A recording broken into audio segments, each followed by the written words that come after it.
અજમલજી ઠાકોર, ગુજરાત ઠાકોર સમાજ અનામત સમિતિના પ્રમુખ વિસનગર, આજ રોજ અમદાવાદ મુકામે કેશવનગરમાં જે ઠાકોર સમાજના 150થી વધુ મકાનો કોર્પોરેશન અને એના મળતિયાઓ દ્વારા સરકાર દ્વારા જે ઘર પાડી નાખવામાં આવેલા છે, ત્યાં સ્થળ ઉપર આજે અમે તમામ સમાજના આગેવાનો, સામાજિક આગેવાનો, રાજકીય આગેવાનો આજે એક મહાપંચાયત રાખેલી છે, ત્યાં ઉપસ્થિત છીએ.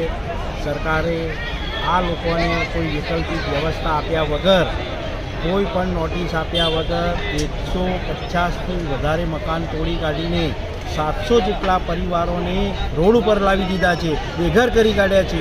એ લોકોના માટે કંઈ પ્રાથમિક જે કહેવાય ને કે પ્રાથમિક વ્યવસ્થા એવું કોઈ કશું નથી. એ લોકોને પાણીની વ્યવસ્થા, સંડાસ જવાની વ્યવસ્થા, કે નથી કોઈ નાવા ધોવાની વ્યવસ્થા, 2 ટાઈમ ખાવાનું પણ ઠેકાણું નથી. એટલે આ સમાજ ઉપર આ સરકાર દ્વારા જુલમ કરવામાં આવી રહ્યો છે.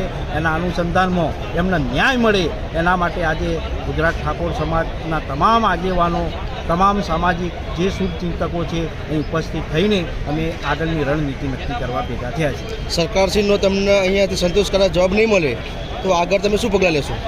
સરકારશ્રી જો યોગ્ય ન્યાય નહીં આપે તો સમાજના સામાજિક આગેવાનો, રાજકીય આગેવાનો બધા ભેગા થઈને આગળ શું કરવું એ આગળની રણનીતિ અમે નક્કી કરીશું.